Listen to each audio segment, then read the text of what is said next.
All right. So how do we want to? Who wants to take who? I'll take whoever. I don't really. I gotta take my boy. I gotta Kyler. take Yeah, my makes boy. sense. I Okay. gotta take my boy. Nico will take Tua. How long? Yeah. I mean, I guess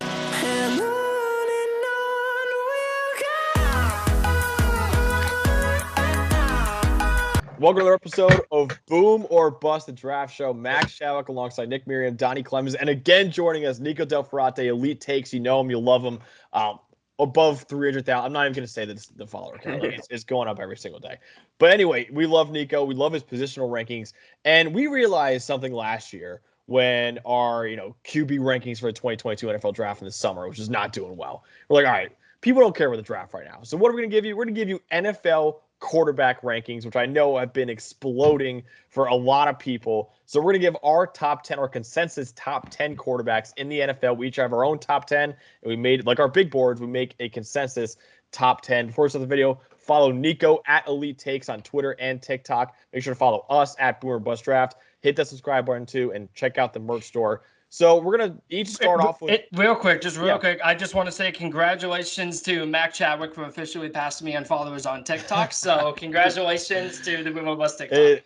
I've gotten a lot of hate comments. It's for thanks to TJ Hawkinson and thanks to apparently Colton Miller. But otherwise, yeah. Shout out Dawson Knox too. And Dawson Knox, which we'll get into in those videos too. Those will be a lot of fun too. I'm excited for our offensive line rankings, which will be hilarious. But yeah, so let's go over our top 10 quarterbacks in the NFL. And Nick, starts off with our number 10 quarterback that you're actually a lot higher than the rest of us. Yeah, and I think with Lamar here, I'm just putting a little bit of a premium on his ceiling as a player. I know the low-end play of Lamar Jackson is kind of iffy at best. We've seen him kind of throw some games away, but I would argue more guys in this list are capable of that than I think many people believe. Maybe you see it more from him. I think the offense is kind of subject to a lot of noise, just the way it is. It's very run-heavy. They kind of throw the ball at their tight ends more than their receivers. And I still think that they can't figure out how to get his weapons to be good because they don't really know what weapons make that offense go. It seems like tight ends. How do you find tight ends that are good in the NFL? I don't know. Teams don't really know how they drafted 2 in the 4th round this year, so we'll see. But ultimately, I believe in his running ability being just an extra. It's just a boost to him as a player. I think it's far and away the best running ability of any player at the quarterback position in the NFL. I think he's in his own tier. And I think it separates him from a lot of other players and can make up for a lot of the passing ups and downs we see in his game. I like Lamar. I think his passing, by the way, is severely underrated. I will go ahead and say that because there's a lot of people, especially on TikTok, that like to say, he's kind of a below average passer. I think he's about an average passer. I think his arm talent is actually not terrible. I don't think it's quite on the level of the guys who are above him. And obviously, he's the greatest rushing quarterback of all time. That should be completely out of the question at this point. Yeah. But it's just the downfield accuracy with me that definitely scares me. It's gotten better every year, but it's still not great. It just isn't. So that's the thing with me. And he can continue to improve it, but I don't know how much more he's going to actually improve it, considering I don't think it's ever going to be good. And he's already entering his 5th year, so we'll see. At QB9, my boy, gotta represent him. Kyler Murray, quarterback of the Cardinals. So I've been big on Kyler Murray ever since his high school days. Like, I've said this story on TikTok so many times that whenever we drafted Josh Rosen, I put a hole in my door. I was sad. I was pissed off because I hated Josh Rosen. And then we had the opportunity to draft this guy. And before Cliff Kingsbury got hired, my friend walked up to me and asked me, hey, if you hypothetically, had the chance and a realistic chance to draft Kyler, would you do it? And I said, in a heartbeat, not even close. And then it actually happened, which I still can't believe to this day. But Kyler is one of the best deep ball passes in the league, probably the second best rushing quarterback as well. So just a great arm talent. The arm strength isn't necessarily on that top tier level with some of the guys we'll get to later on, but his deep ball passing, I'd argue, is top 5 in the league, and he's the second best rushing quarterback as well. It's the ability to read the middle of the field is what keeps him lower on this list compared to some of the other guys. Even though it did improve last year, it's still never going to be great because of his height. So that's why Kyler for me has ended up being QB9.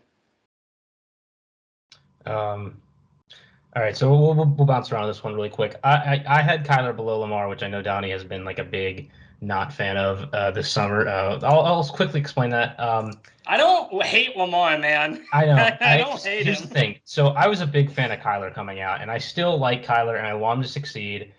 To this point in his career, he has underwhelmed me. I have expected him to be way better than he has been. And the reason for that, I think, is consistency at quarterback position. I know the high-end play, running the ball, throwing downfield, those are what gives you high-end play. He's done that. But that middle field, 10 to 20 yards, middle of the field stuff is where consistent passing comes from. And that's why I think with him, you see games where, he just doesn't, and I don't know if he like throws the game away the way Lamar would every once in a while, but there are games where I need more from Kyler. And I can't think off the top of my head of like performances from him where I'm like, that was the game he took over and he just dominated that football game.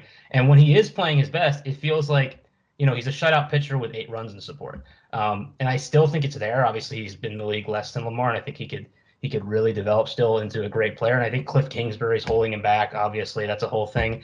But I'm wanting more with Kyler, and I think it's there, but I need a little more from him, in my opinion, at this point. Nico, what do you think?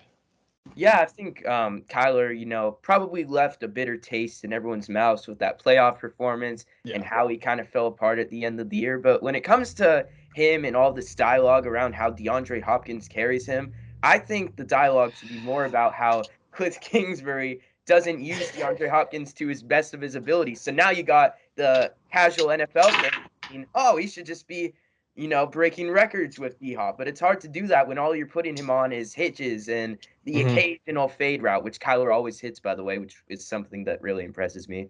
But I just feel like everyone is acting like Kyler has this amazing situation when in reality he's playing behind one of the worst coaches, in my opinion, in the league right now. Yeah, PFF is not going to agree with that in my workplace, but I agree. Like Cliff Kingsbury is really holding him back, and I think Kyler is underratedly like one of the top 5 deep ball throwers in the NFL. Yeah, like, he's got an unbelievable deep ball.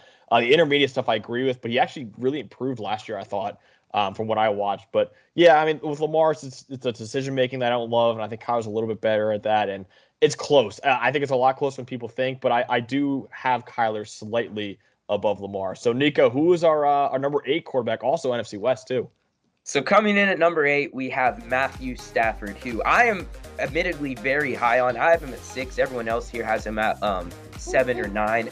But I think Matthew Stafford, just what he did in the playoffs, call this recency bias or not, he is really, really clutch. Like, you go back to the divisional game where Leonard Fournette ran that touchdown in, and then he just fires back and makes the most cold-blooded 50-yard throw to Cooper Kupp in the Super Bowl, leading a game-winning drive. He just has nails. He has a really good arm. He's really good at throwing with anticipation, puts the ball into tight windows. And the only problem is that he led the league in interceptions this year. So sometimes it's like, what the heck was that? I remember he had this play where he was getting spun around and he just chucked it up and Kevin Byard ran it in for a pick 6. So there's the occasional, like, what are you doing? But there's no doubt ever since he arrived in LA, from I think the very first drive where he threw that bomb to Van Jefferson, it's like this guy is a elevator. He really elevates the offense that he plays within. I love it. I have Stafford at 7, so I'm not too far. I'm actually the only one who has him at in the top 7 with Nico. I kind of agree. I think he's a big like hit or miss quarterback. Like he's hitting a home run in every throw. He's striking out. Like there's a lot of turnovers on tape that you're like, man, I don't know what you're seeing there. But when you give him time in the pocket, which now you lose Andrew Whitworth, so we'll see how that goes. But I like Joseph Noteboom. But like when you give him time in the pocket, like he can find the open receiver. He did that a lot last year. I don't think he's an elite quarterback, but like we have the answer now of like, yeah, he's a quarterback capable of winning a Super Bowl, which for a lot of other guys that didn't make this top 10, especially, it's like, I don't know what that answer is yet. And Matthew Stafford has proven that, hey, he could do it. Yeah, it's like an all-star team for sure. But like, I think Matthew Stafford is a little underrated. And, now he's out of Detroit now. Now you get to see that he is capable of winning a Super Bowl. Yeah, I've always thought of Stafford kind of as just like a better version of Dak without maybe the mobility. And I still think that. I think what his year this year proved is that if you really put one of these quarterbacks with a lot of surrounding talent around them, I think you can win a Super Bowl with a Dak. You can win a Super Bowl, obviously, with a Stafford. I think you can win a Super Bowl with a ton of talent around a Derek Carr, who I would have a little bit behind him, and maybe even I think the line would be around where Kirk Cousins is, but like maybe, I think it'll be interesting with Kirk getting an actual offensive coach for once, what happens there. But Stafford, for me, I do think that they were boosted a lot by that supporting cast this offseason. I think Sean McVay made it. It obviously is the best offense he's ever played in terms of coaching as well. And I'm still kind of up like a little low on the Rams. During the offseason last year, their initial win total was 12.5. If you had bet the under, you would have won that bet. And I just, look, they won a home playoff game because the Cardinals couldn't close out the division in Week 17. They played a beat-up offensive line Tampa team. They got to host the NFC title game because the Packers flopped, and then they got to play second-year quarterback in the Super Bowl who also had to win road playoff games to get there. I don't know, good on the Rams, but I'm not sold that they're the best team in the NFL right now either. Again, I think they got a little lucky, quite frankly, but whatever. So I'm the low man on Stafford. I have him QB 10, but I do think that him and Kyler not QB 10, sorry, QB 9. I think him and Kyler are kind of interchangeable. For me, the thing with Stafford is just, I think it's just the inconsistencies. It's just hard to look past them. And I saw a stat that was honestly pretty mind-blowing. It was I saw according to Next Gen Stats, they ranked their top 10 deep ball passers. Matthew Stafford had 8 deep ball passing touchdowns, which is good. That's pretty good. He also had 8 interceptions throwing the ball deep. So it's just it was just crazy to see that. His TD to interception ratio throwing deep. I've never seen anything like that. Usually when you're in a top 10, and by the way, his deep ball was ranked number 5 according to Next Gen Stats, and he had an 8-to-8 TDINT ratio. So it was just crazy to see. But I agreed with the majority of what you guys said. I think the highs are high with his arm talent. He obviously has a top 10 arm talent, probably in the NFL, and it probably could be, I don't know about top 3, but I think it could be close up there. He has those arm angles. He doesn't really have the great mobility and improvising, but he throws with great anticipation, and the highs are high, but the lows for me are just really low, and that's why I don't know if I can put him in that tier quite with Herbert or Burrow or someone like that. I just don't know if I can because the lows are just really hard to look past. That's fair. So who's that? Who do you got at number 7, Donny? So at number 7, at number 7 we have Russell Wilson. So here's the thing with Russell Wilson. I'm the high man on Russell Wilson. I've always been a fan of Russell Wilson. He's always been one of my favorite quarterbacks in the whole league. He has maybe the best deep ball in the NFL. I think we can all probably agree on that. It hasn't been quite what it has been last season, probably the year before that. But in 2019 and previous to that, he always had a top-tier deep ball. And his situation has, quite frankly, not been great. He's always had a bad offensive line for many years. His weapons are solid, but they're not anything special. And Pete Carroll, even though he's a defensive coach, I think I'm just convinced that he's just running that organization into the ground. So I don't know what's up with him. But he's in Denver, and I think he's going to be great there. I think the thing with Russell Wilson is the last time I think he played a top-tier elite quarterback for a good while was the earlier 2020 when he was the runaway, not even close MVP for those first about 6-7 weeks of the season. And since then, he hasn't really been the same, although he was underrated for the beginning of 2021. I don't think he was top tier great, but he was underrated. So I'm expecting him to bounce back. I'm a big believer in him. I think he has great arm talent. He's still a great athlete. He can still improvise with the best of them. And just like Kyler, it's the intermediate passing and seeing over the middle of the field because Russell Wilson is not that much taller than Kyler. Kyler's about 5'10" at best. Russell Wilson's about 5'11" at best. So it's the same thing with him. Literally, I view them as the same player. They're kind of the same player if you watch them both on tape. It's just Russell Wilson's a vet. He's been around longer, so he's just kind of seen everything else. So I'm high on Russell Wilson. I think he can be good next year. Nico, what do you think? I think Russ is in this weird tier where it's not he's an absolute superstar, but it's also not you have to give him this really great supporting cast. I agree with everything Donny said. He's an awesome deep passer, great at improvising. The only thing that holds me back sometimes is I feel he creates a lot of his own pressure. You'll see yes. him just being oblivious sometimes, taking these huge drops, just moving around in the pocket like it's duck, duck, goose. That's the only thing that concerns me sometimes. But yeah, he's a great quarterback. I think that he can definitely step in and at least make Denver, a solid playoff team. Yeah, I think he's similar to Kyler, like Donnie said. I think the only difference is, I mean, if you look at the NGS data of like where they throw the ball, it's like all sideline stuff. Like it's Yeah. the same exact Yeah. thing. They're both kind of short. They scramble around. I just think Wilson like more consistently improvises and makes these like wow, like off script plays than Kyler does. Kyler's capable of it. He just doesn't do it as often yet. It's there. He can do it more as he plays longer. A little like history on Wilson here, really quick. I think a few years ago, Max was always telling us like, "Oh, I would take Trevor Lawrence over any quarterback in the NFL right now, except for Patrick Mahomes for the future." Might go back on that, by the way. Yeah. Well, at the time, like it was a pretty reasonable thing to say, and I still, you could make an argument Over that he's Josh up there. Allen? Okay, Josh Allen hadn't broken out yet. Like some of these things needed to happen. Okay. And then one person I said I might take because he had years left was Russell Wilson. This guy was like in MVP discussions, right? And he started out his year 2 years ago. This was the year that the last time they made the playoffs, 2 years ago, and he was MVP the first half of the year. And ever since that, like first half, they started running the ball over a little bit more because he had like a couple bad games and let Russ Cook kind of die down. And he's kind of just been ever since then. He got hurt.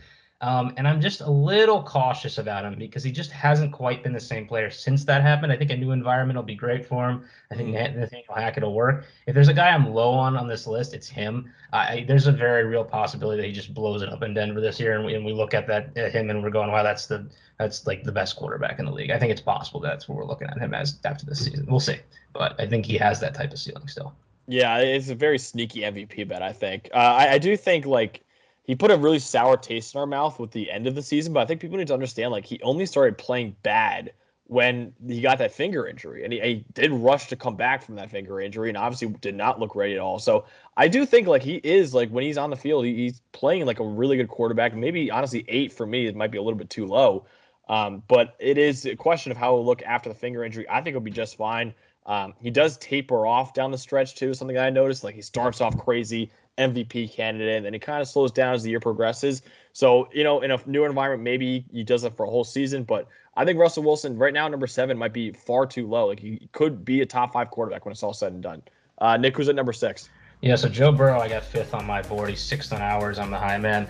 I've been kind of Burrow over Herbert this whole time, quietly. Herbert was really good rookie season. I understood him getting offensive rookie of the year because, of course, you kind of have to play the whole season for that to work out. And unfortunately, Jonathan Allen blew out Joe Burrow's knee. Sad times. But, those first 8 games from him in a situation that really was terrible 2 years. I mean, they won 4 games.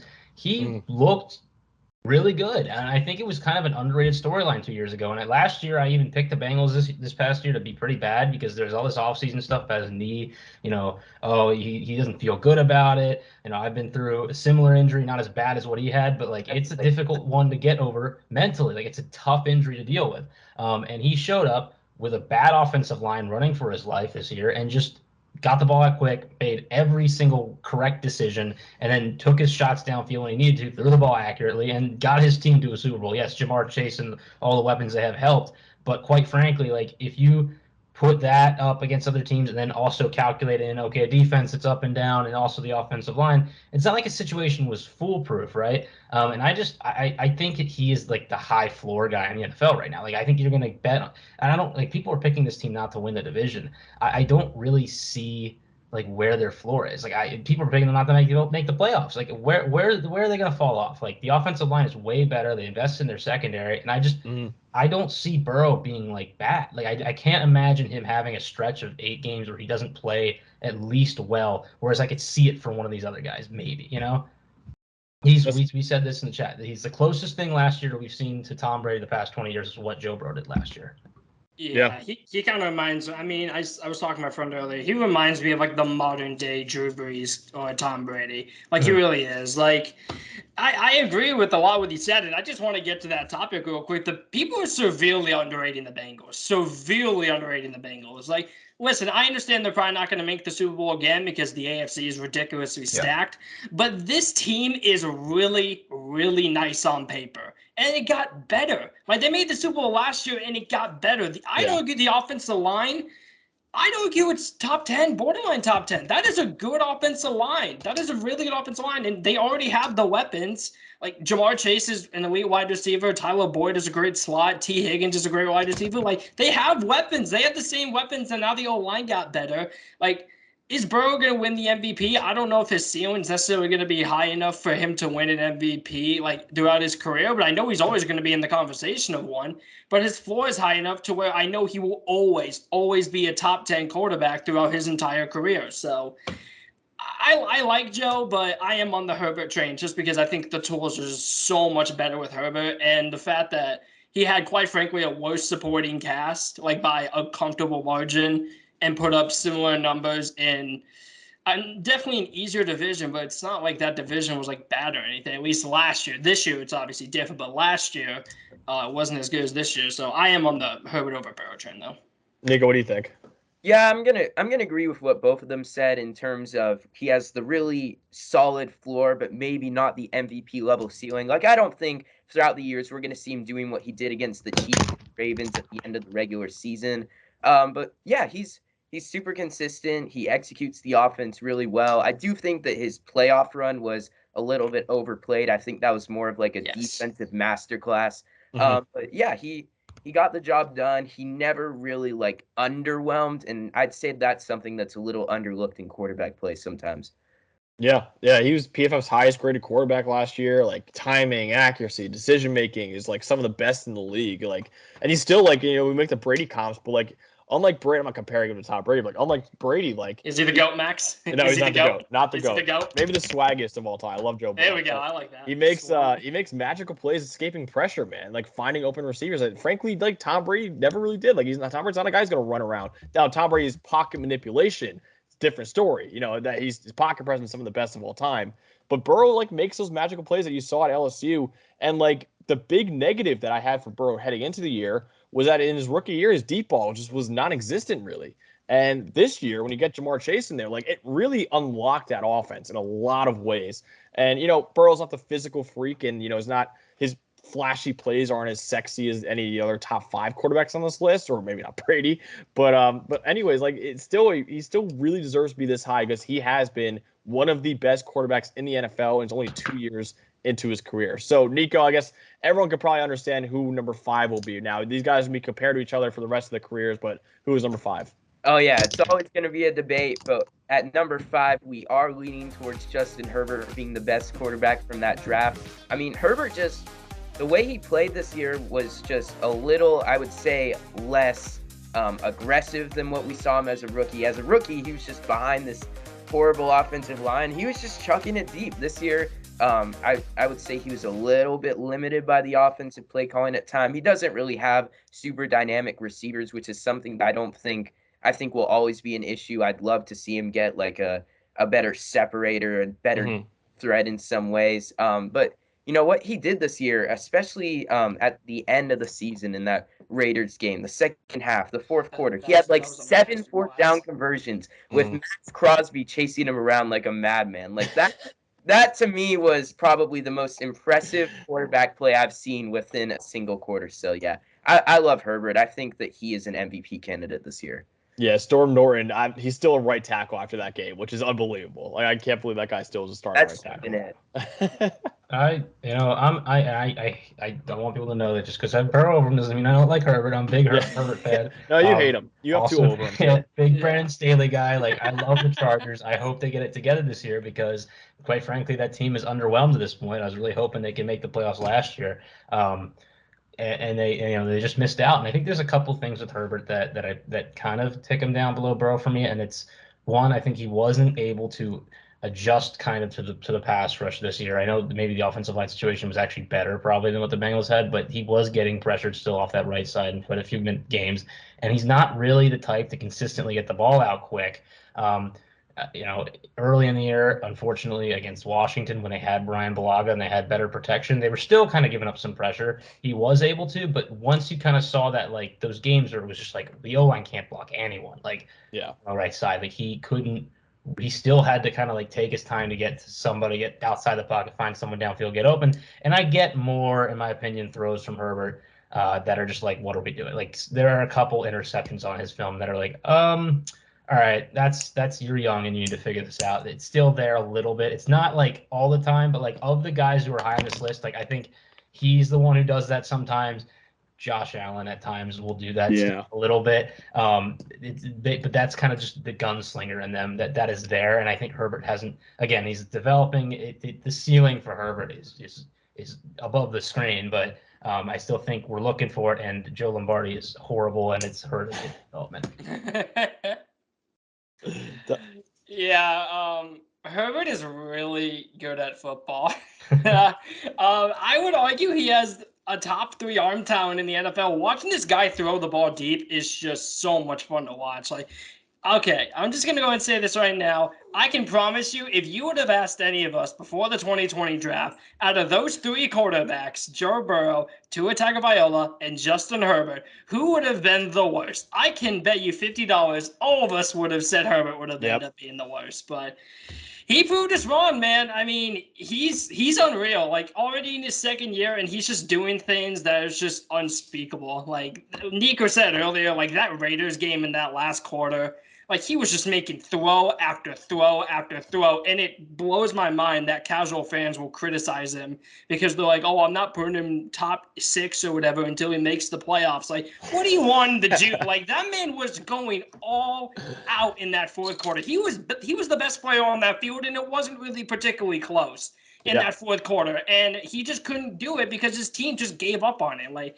I don't know. Like, I think he's better than I think he's better than Burrow. I think his tools are better than Herbert, and that's the thing with me. You guys know this by now. I'm a big guy on tools, and Herbert is a freak athlete at 6'6", and he has a top 3 arm talent in the league, and he's outperformed all of our expectations by 50 miles. Oh my! It's the Josh Allen thing too. Or Allen coming out of Wyoming. I was like, I don't know about this guy. And now he's a superstar. Like, yeah, Herbert. Like that Raiders game was like the Aaron Rodgers because the Cardinals. Donny, you probably remember that game in the playoff. Where like his last 4 completed passes were like Hail Marys, and they still lost because the awful overtime rules. But like people were like, oh, Rodgers, win this in another loss in the playoffs. Like, no, dude, that guy put on one of the greatest performances ever. Just the rule book kind of screwed him a little bit, but. Herbert is kind of similar to what happened in Oregon, where like I think the Oregon offense really limited him, and they had a lot of horizontal passes, not a lot of deep throws. It's a lot better now, which is why you're seeing him become a superstar quarterback. But Joe Lombardi is not good, and it's a really big detractor in his career. Like I looked it up, PFF said that he had the 23rd biggest average depth of target last year, of only 8 yards. 23rd. Like this is a guy who's one of the 5 best arms in the league. And he's way below average in terms of how often he's throwing the deep ball. So he should be near the top. They should really be looking to throw deep a lot more. He's really good at reading defenses. Arm talent, excellent. I think Burrow has played better than Herbert through 2 years. But the reason why I have Herbert very, very, very slightly above Burrow is because I think he's being held back even as much even more than Burrow has been. So, and because I don't think Burrow's coaching staff has really been great. Like Zach Taylor, I know Zach Taylor is bad. I don't think Zach Taylor is great either. So I think Herbert's situation is a little worse, and he's been held back a little bit more. And I think there's a higher ceiling there. So slightly above Joe Burrow, although it's almost a coin flip for me. All right, so number 4, I'll actually go for this one. We have Tom Brady, and Nick and I have him at number 2, and then Donny and Nico have him at number 5. So we're pretty split. So I'm interested to hear the argument here. I think Tom Brady should have won MVP last year. And I know a lot of people love Aaron Rodgers, and he was awesome last year. I'm not going to take that away from him. But Tom Brady is still one of the best quarterbacks in the league at 44 years old. Like, he was deadly in the short and intermediate games. Still a really good deep passer, which is incredible for a guy his age. And there were, like, games where the Buccaneers really just relied on him. Like, they abandoned the run game altogether, and their new run game was basically short and intermediate passes because it was basically like handoffs for Tom Brady. And what's insane to me is like this guy is probably going to retire. He's going to retire in like probably 1 or 2 years, and he'll still be a top 5 quarterback in the league. And we're going to be asking ourselves like, oh man, when Calvin Johnson retired, or even back then when Barry Sanders retired, like, man, how much more do they have left in the tank, man? It's like we're going to be asking ourselves about that for a 46-year-old quarterback, saying how much more could Tom Brady have given us, man? Which is an absolutely ridiculous thing to say. So Tom Brady is still number 2 for me. I think he's been way more consistent than some of the other guys that we have on this list. So that's why he's number 2. And honestly, I was very close to putting him number 1 because I think Tom Brady is still – he's the greatest quarterback of all time, and he's still an elite quarterback in the NFL. Tom Brady is very good at football. He is the greatest quarterback of all time. I I think his situation in Tampa definitely helped him, but I also think that situation is a bit underrated as well because people are like, oh, he had this superstar cast, which he did when they were healthy. That team wasn't healthy the majority of the year. Like, and when it was great. Like, obviously, like, they were the defending Super Bowl champions going into last season, and they had the best wide receiver trio in the league at that time when the season started. And then they had a top 3 offensive line, I'd argue, with the best right tackle in the league at the time. So that definitely kind of held him back a little bit, but not as much as some people want to make it out to be, because that team was hurt. Chris Godwin got hurt. AB went bananas. Like, that team was a little bit hurt at times, which is probably one of the bigger reasons why they didn't make it to the Super Bowl again. So Tom Brady's the GOAT. He's one of the best quarterbacks of all time. But the thing with me is, like, I don't think his ceiling as a quarterback, like, compared to the guys in the top 3, like, if we're talking for a full season, yes. But if we're talking, like, every quarterback at their best, I think there's 3, maybe 4 quarterbacks that I think are better at their best than Tom Brady right now. That's fair. Nico, you want to go first, or I'll talk? Yeah, sure. I just think the thing with Brady is I would say that he, at this point, has established himself as possibly the greatest floor raiser of all time. But ever since he went to Tampa, I think his accuracy has just regressed a slight bit. You see a little bit more of the boneheaded stuff at times, but overall he plays pretty clean football. But I just think that once Brady came to Tampa, he showed a little bit that he can be a little limited and not quite as dynamic as he probably looked back in New England. So maybe that's just age regression. I think he's fallen off just a slight bit, but he's still top 5 for me. Yeah, I still have number 2. Apologies for everyone. I'm going to be a Tom Brady apologist in this video. I swear I won't start talking with a Boston accent. But, you know, the thing we talk about Burrow, and this is the reason I compare him to Brady, is that you just don't get bad games from these guys. And when you do get a bad game from Brady, like in that game against New Orleans where they did not score this year, it's like a big deal. People like talk about it for like weeks. They're like, remember that? That was crazy. Like, iPad and like was crazy. Like, that doesn't happen. Like, it doesn't. I think that's the value in just consistent good play from your quarterback. A quarterback that just week after week you can expect them not to have a dud, even if they're not taking over the game. It just gives you such a high floor for winning football games. Like, you're not going to struggle in so many phases if your quarterback is putting accurate passes, all over the field like he does, making correct decisions, not throwing the game away. And I think Tampa, like, if there's a team that we're going to talk about on this offseason, who am I most confident in, like, not flopping and missing the playoffs? And I know there's a lot of teams that, like, obviously are like not going to, like, they're very good. Like, the Bills probably won't miss the playoffs. I imagine the Rams probably won't miss the playoffs. But Tampa is probably the team that I think is the highest floor, because I can't imagine a world where Tom Brady is bad enough in enough games where the Buccaneers lose, like, more than 6. Like, I can't see that, and even the division where I think the Saints are, like, interesting and could give them fits because they have in the past. I believe the floor is so high. I still think he's top 3 at least. I have him 2 because I think Allen, we'll talk about him in a sec, but I still believe in Brady. I haven't seen the fall off yet. All right, Nico, our number 3 quarterback, who is it? So at number 3, this is probably the thing that we all agreed the most on. It's Josh Allen. Josh Allen has just blown up in front of our faces in the last 2 years. And I would argue that at his very best, I think he plays the best football in the league. He's got the rocket arm. He's got a really quick release. He's a tank in the run game, which I think is a very underrated part about him. It's like with other quarterbacks, with Kyler, he might get hurt if you put him on too many read options. But with Allen, he's just going to bash into everyone. He can do that like 10 times a game, and that can really wear down a defense. The only places where I think can be improved is the inconsistency. Like, he has some really bad games, like the Jacksonville game. What happened there? Falcons game. How did you let the Falcons? Yeah, that Atlanta game was awful. So long. I think that you catch him sleepwalking a little bit sometimes, but what he did in the playoffs, just looking like an absolute madman 2 straight weeks. Going toe to toe with Mahomes, completely embarrassing Bill Belichick, possibly the worst defensive performance of Bill Belichick's career. That's what elevates him into the top 3 for me. That's fair. Remember when we were comparing Josh Allen and Sam Darnold? Who remembers those times? Weren't those good times? Is Josh Allen good at football, Donny? Maybe just a little bit. Future in the league. I'm gonna go and say this right now, and I want to see how they react. If we take every single player from that entire playoffs from last season, every player, Josh Allen was the best player in that playoffs, and I don't know if it's particularly close. What he did against New England was historic. That man just went in there, faced Bill Belichick, and just punched him in the mouth. And then went toe-to-toe with Patrick, literally. And then he went toe-to-toe with Patrick Mahomes in the playoffs. And if it wasn't for a coin toss, would have won the game.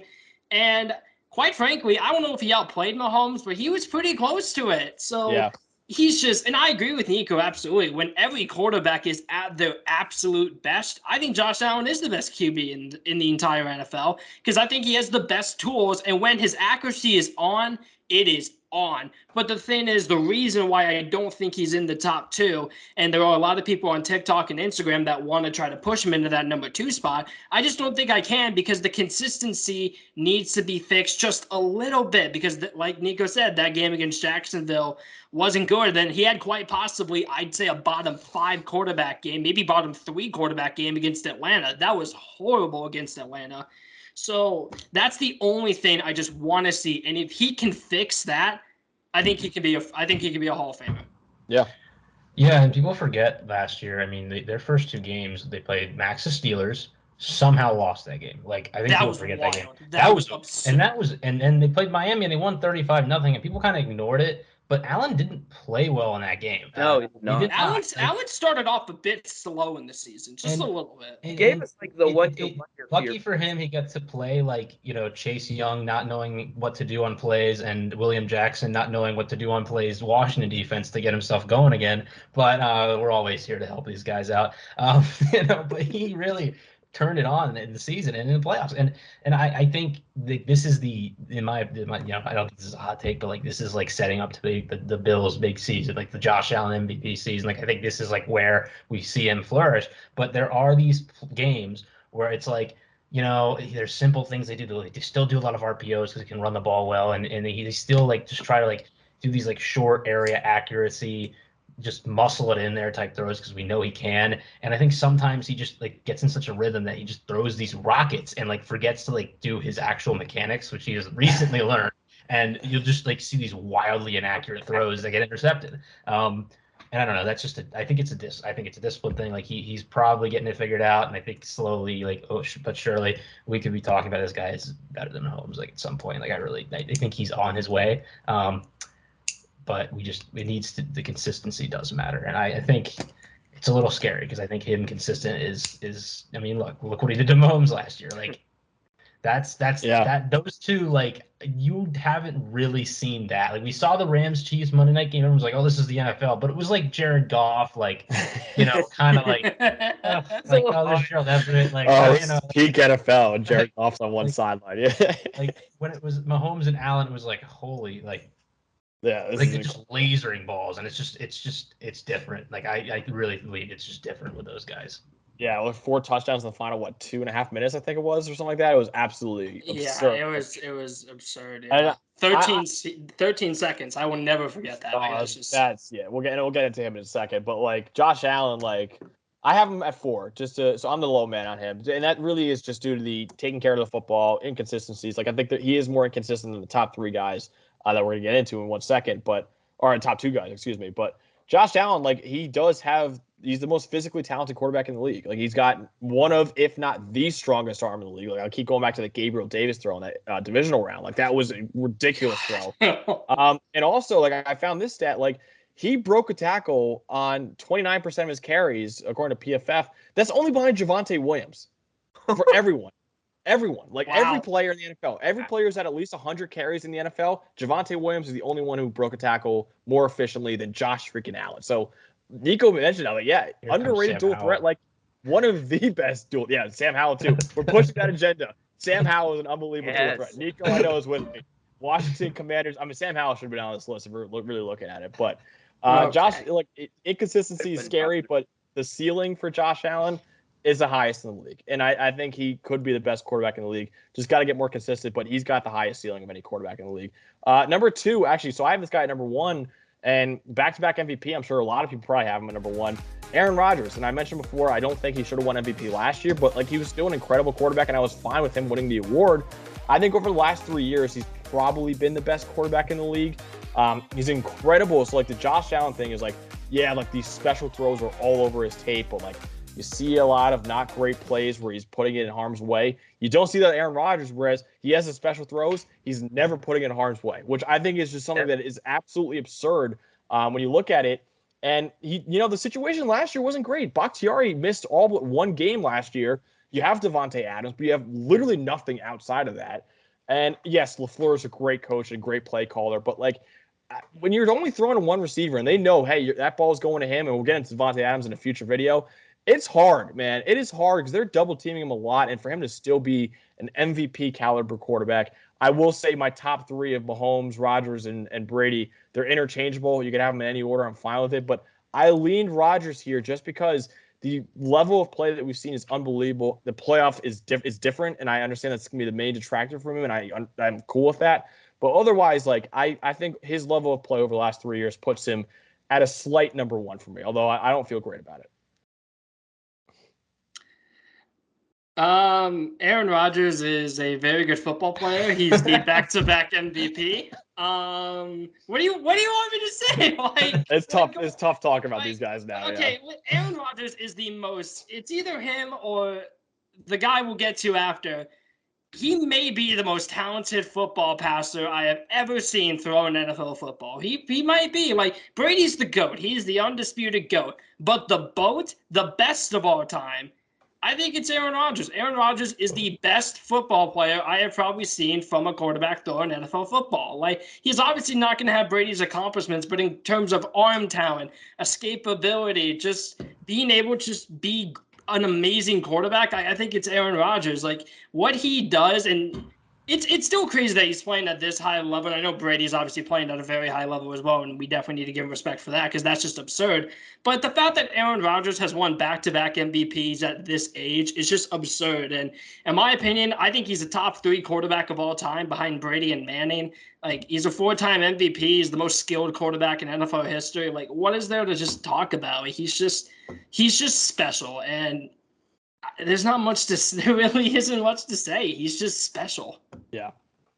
I'm going to go ahead and give Donny some PTSD here. But what really I'm just going to mute my headset. What really stands out to me about Rodgers is the way he makes his receivers better. Remember when he went into Arizona? Yeah. Thanks, AJ Green. Thanks for not knowing what a football is. Thanks, AJ Green.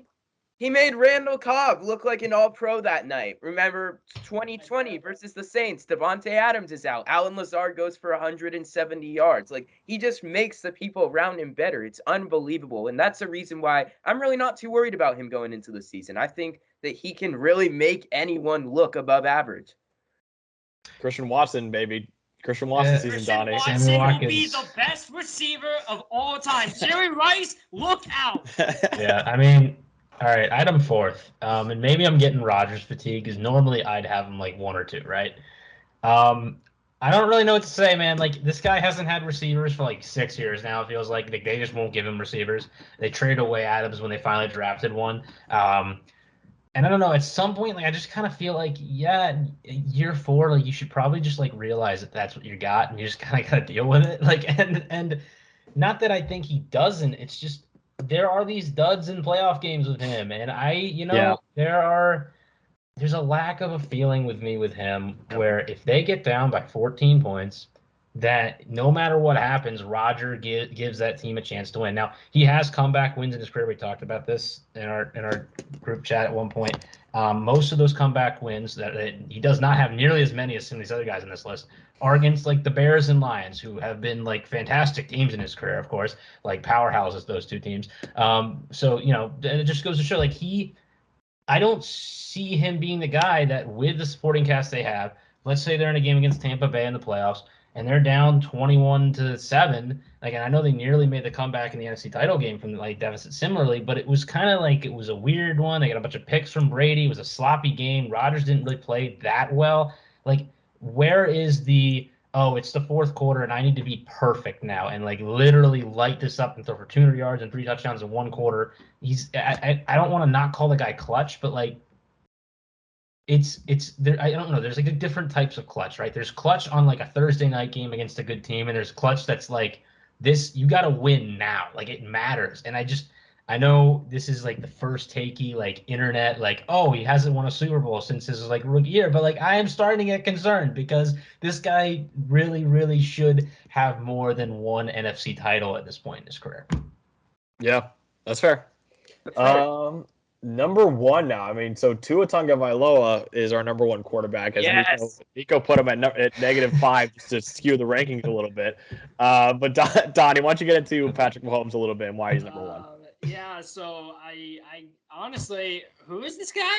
I think it kind of sounds like a frog. I think. How good? He's kind of good at football. I think. There we go.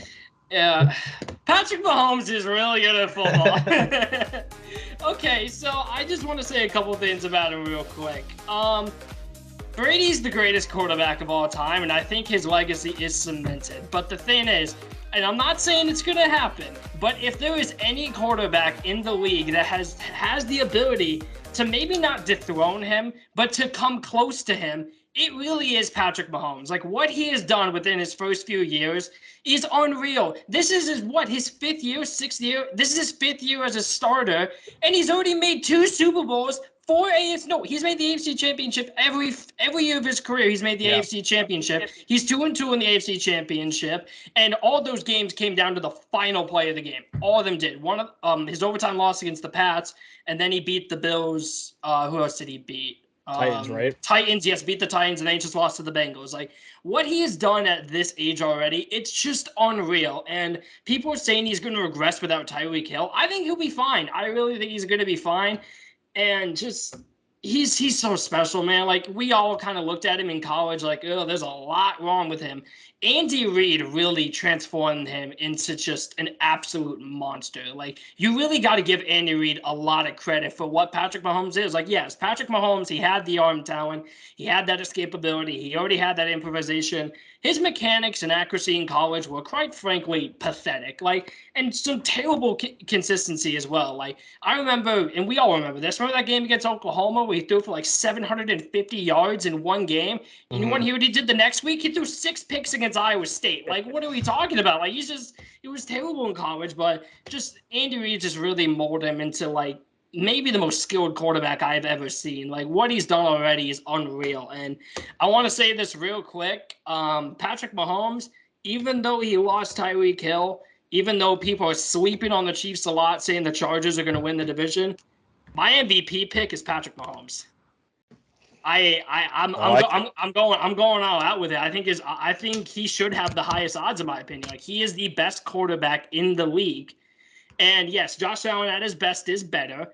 No denying that. But I think Patrick Mahomes is just, the consistency is just always there. Like, when he went on a slump, he wasn't even bad. Like, he was whatever. He wasn't bad in that slump. Like, our expectations for him were so high. People are making it out to be like, oh, he's bad now. Like, no, he was just in a very small, and it wasn't even that bad of a slump. Like, it really wasn't. So I think Mahomes is the best QB in the league, and he's probably the most skilled quarterback I've ever seen throw a football. And he's my MVP pick because why not? That's fair. Nick, what do you think? Yeah, I mean, Donny covered a lot of the bases, right? I mean, the guy's hosting an AFC Championship every year he started. And he's the new Brady in that whenever he has, like, a slightly down week, people are like, oh, is this the beginning of the end for Kansas City? Or, like, they'll never come back from this. It's like, no, they're going to be fine. Like, I don't care if they're 3-4. They'll host the AFC Championship game, which they did. Yeah, I just, look, like, we talk about the most consistent player who can actually, like, also go out and throw for 500 yards any given week. It's Mahomes. And his bad games are Super Bowl 55, where, you know, he still looks awesome despite the fact that they're losing by 22. You know, that's what this guy is. Like, I really don't like have much else to say besides that. Nico, what do you think? Yeah, it's just he's unstoppable in the red zone. It really looks like he should not be able to get away with the stuff he does, but he does. Like throwing crossbody, no look pass, sidearm pass, like those should be picks. And I guess there was a few weeks there where he actually wasn't getting away with that stuff, against Washington and Tennessee and Buffalo. But for the most part, he just, you never know what's coming from him. You never know what's coming from him. He can make any throw. He escapes from anything. He gets it done. He gets it done. He's good at football. Yeah, he's okay. He's okay. Nico just made me think of something that's really important actually with him. We talked about Allen. I think sometimes gets overconfident and that leads to his turnovers. Mahomes plays with such unprecedented confidence and just never messes up that it's just like, is there a guy that you ever play like pickup with that just like shoots every three he gets and doesn't miss? Like I can't think of anyone like, and I know like we're comparing pickup basketball to like Patrick Mahomes, which is stupid, but like Steph Curry. It's like Steph Curry in a lot of ways. Steph Curry like just shoots a three like whenever, and he can always go in. Like and if he misses, no one's like, oh well, that was. I mean, Steph Curry can just do whatever he wants to. Mahomes can do whatever he wants to, and no one's ever gonna get angry at him because he's Mahomes. Yeah. So I will say I've got to get out of this. I did have Mahomes at 3. This is not an indictment on him. It's shameful. Really, it's shameful. really. Trust me. I got enough of the TikTok comments already for this. But Aaron Rodgers and Tom Brady have just been like, I feel better. It's almost like I know what I'm getting from them. Whereas like I will like the first 8 or 9 weeks last year, like Mahomes looked somewhat mortal because like defenses dropped more deep into coverage. And they forced him to play a more patient brand of football. And it worked for a while. And then, yes, he played like an elite quarterback after that. I will not deny that. But, like, that was the first time I saw, like, defense not figure him out. But, like, they did something really that affected him a lot. And I don't think that's possible for Aaron Rodgers. And I don't think that's possible, really, for Tom Brady either. So they would have done for 20 years now. So Mahomes, like, he didn't get figured out. I would still take him first overall in a redraft. If I'm taking, like, any player to start a team, he'd be my number 1 pick for sure. But for right now, like I last year scared me enough to put him at number 3. Or again, like the top 3 is interchangeable though. And the AFC Championship game, I will say, like his second half of the AFC Championship game, like he kind of fell apart in that game. And he's lucky that, or he's not lucky, the Bengals won that game. Like he was a big reason why the Bengals were able to come back and win that game because the Bengals defense did a really good job and they really affected him in a lot of ways. So Mahomes, it was enough last year where I put him at number 3, but again, like you can put him at 2 or 1 like you guys did, and I have no issues with it whatsoever because he's been the best quarterback in the league basically for his entire career. So I have him number 3 now, but it's very close. That's what we got though for our top 10 quarterbacks in the NFL. We're gonna do this for so many positions. We're really excited to do those. So let us know down below what your top 10 is. Make sure you guys follow Nico at Elite Takes on TikTok and Twitter. Follow us at Boomer Bust Draft as well. So for Nico Delfrate, Nick Merriam, and Donny Clemons, I'm Max Chadwick.